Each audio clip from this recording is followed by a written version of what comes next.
The shirt worn during this episode was provided by MasonGearShop.com, where all Freemasons shop. Welcome to the Old Fashion Masonic Podcast, where we talk all things Freemasons while drinking an old fashioned. I'm Brian. I'm John. So you remember John from previous episodes that we did, not only just a bio on you, but Masonic inventions. Right. So that was some time ago. So in that same light, because John also liked history, we're also going to be talking about an invention of sorts. So if you notice from the thumbnail, you saw the big guillotine. Some people call it the guillotine. So what have you referred to it as? It's a guillotine. It's a guillotine, but what have you referred to it as? I think when I was a kid, it was the guillotine until I realized that it was from. I had a teacher for a parent, so oh, she kept you. All right, so we've all heard of this pretty crazy and frankly intimidating device, right? But do you as listeners know why it was created? We do, and we're going to talk to you about why. But what if we told you that it was actually created to be more humane? And who it was named after, right? So we're going to get into that as we talk. So back in the day, there were some crazy ways of what we would refer to today as capital punishment. Right. So beheading, right, which is the most, one that we would know probably the most about. A lot of movies, right, right. Typically done by an axe or a sword, but was saved for the more noble, the aristocrats, right? At the time, I guess it was considered more humane, more honorable death. Honorable. So here's some problems with that. Over the years, the swords or axes may not have been sharp enough.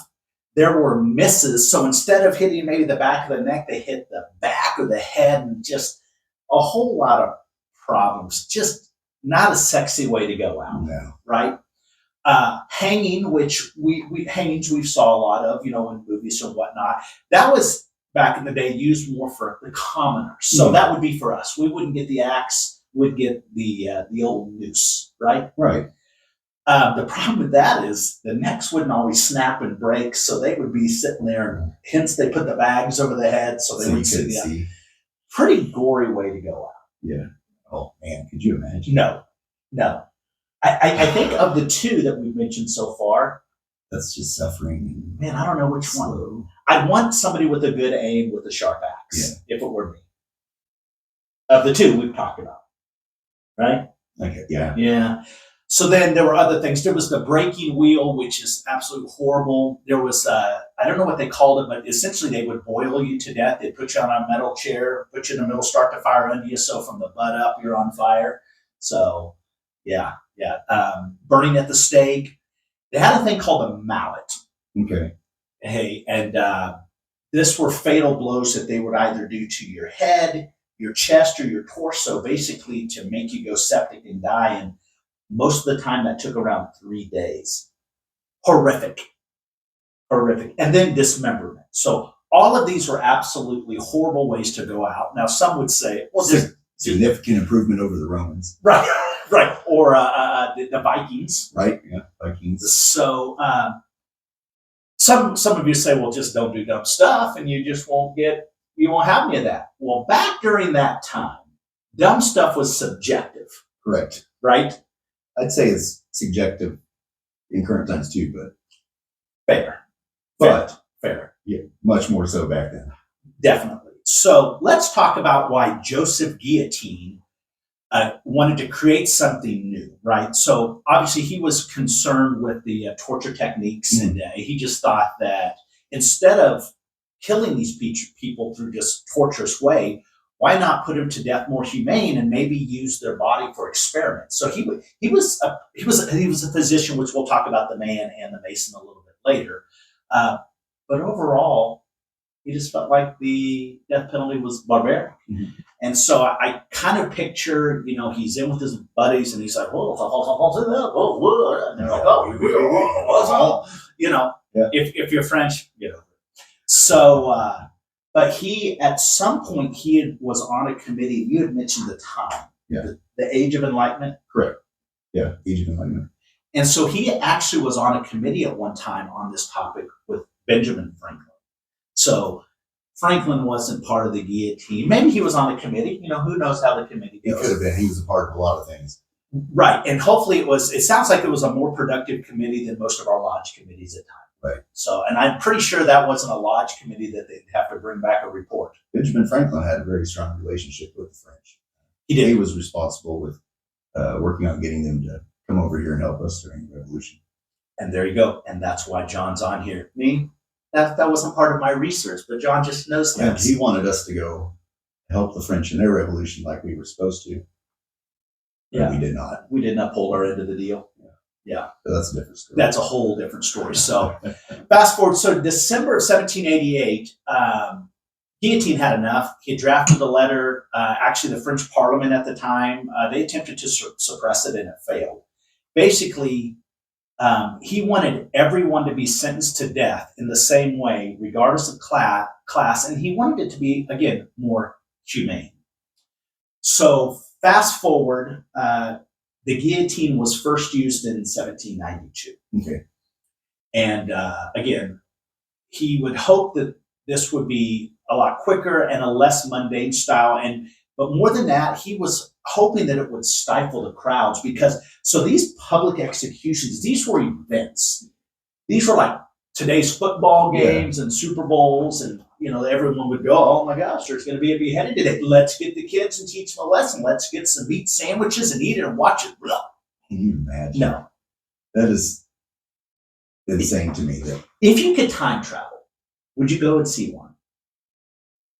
I don't think I would go to France during that time if I were to be able to time travel. So the guillotine was used across the world. Would you go? Let's take the France out. I agree at that time. If you could go time travel, would you want to see the guillotine done once?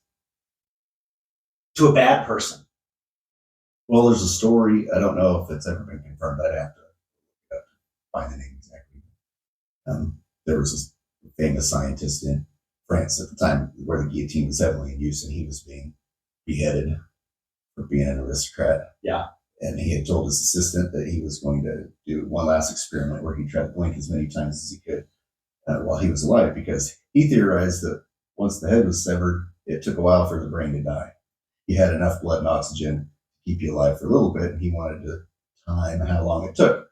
So he would blink as long as he could, and they timed it for maybe 15, 20 seconds. So we heard this theory as well, and they started bagging the heads because essentially they'd fall in the basket, but people were being freaked out because there were movements of the eyes or blinks or gasps. Screams. Yes. So voiceless screams. that would be unsettling. Yeah, unsettling. I would like to see one, but on a really bad person. So that we can agree is like there's no disagreement. This person was a turd, right? Yeah. Guillotine did hate, though, that his name was tied to this device. And believe it or not, folks, wrap your head around this. The last time the guillotine was used was September 1977 in France of a serial killer. Absolutely crazy to think that in the 70s. Yes. Less than 50 years ago, the national blade was used. And the guillotine was referred to in France as the kind of the national blade. So let's back up.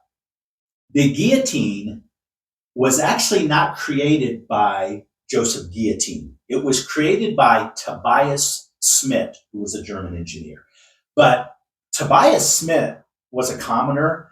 Guillotine was an aristocrat, and they didn't name stuff at the time after commoners. So that's how guillotine got this name after him, right?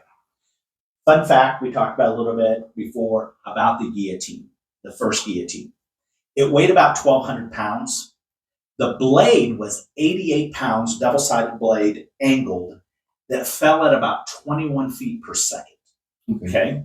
14 feet tall, but the time that the blade fell and hit was about a 70th of a second. So it was fast. Yeah. So take precision. It would. Sharp blade, two of them at an angle with the weight. It was efficient. Yeah. Right. So some could argue the theory behind why he wanted it and wanted to be more humane. We talked about this before. Probably today, See if you agree or disagree.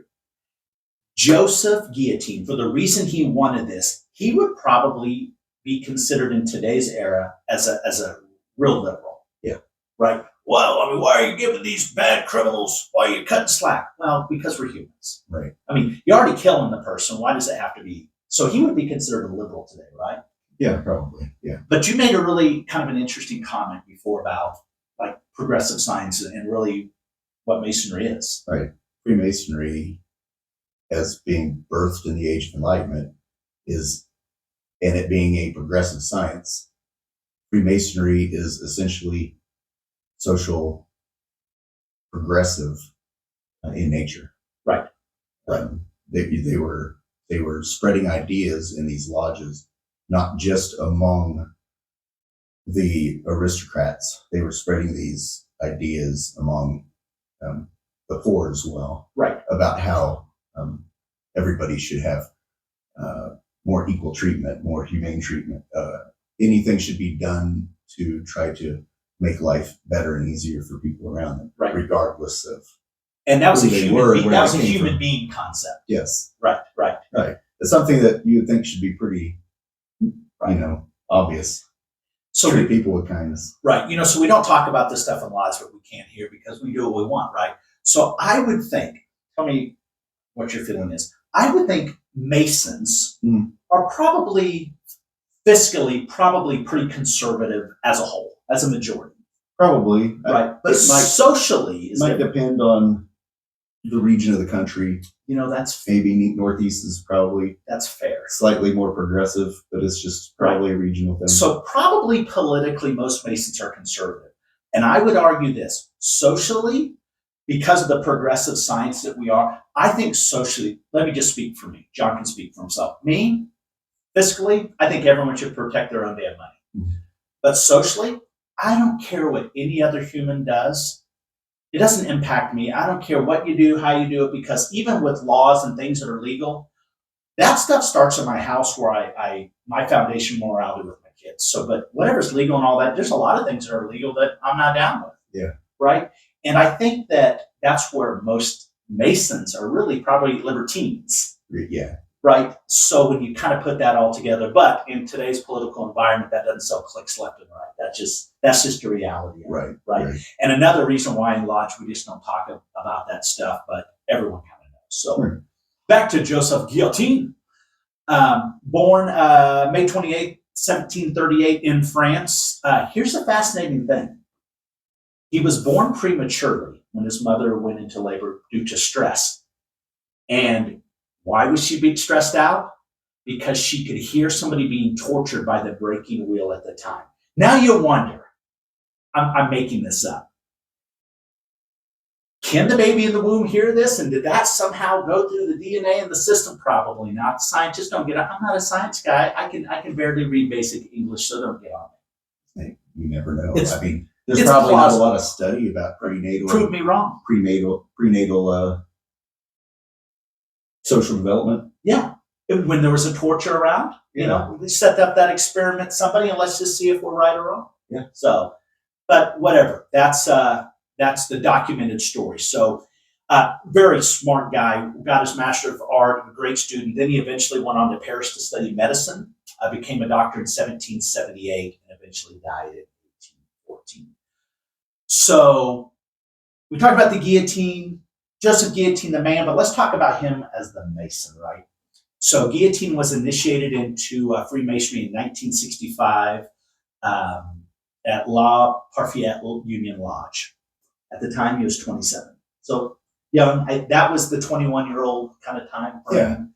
So pretty young, and it was before he was a doctor. Well, and he was probably starting to get established as an independent man at that time. Yeah. And 27 at that age is probably Oh, they had lived a life at 27. Yeah, they've already been around the block. A lot of 27-year-olds now are still in the basement. I need meatloaf. I love meatloaf, by the way. So, but he became a very active Mason. He joined several other lodges.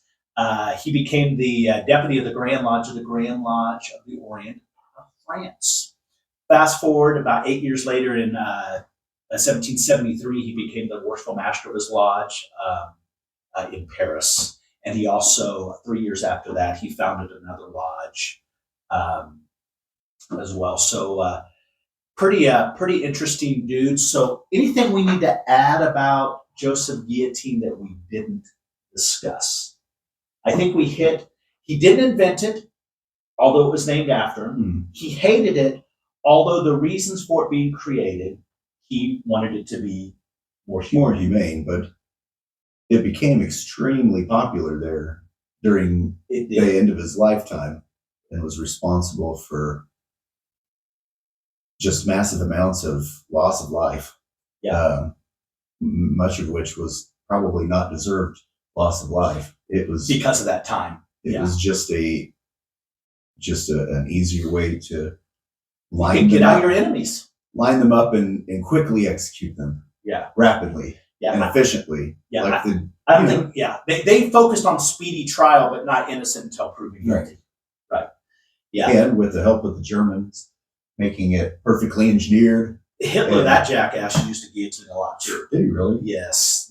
I didn't even want to give him a soundbite on here. He's a turd. I'd watch him get the old head chopped off. That's personal. Okay. Travel back in time. We time travel together. We go back. If it was alternate history and he died by guillotine, he didn't head to Argentina, right? Yeah. Right. Whatever the conspiracy theorists say. So let's talk. I'm going to end it with this.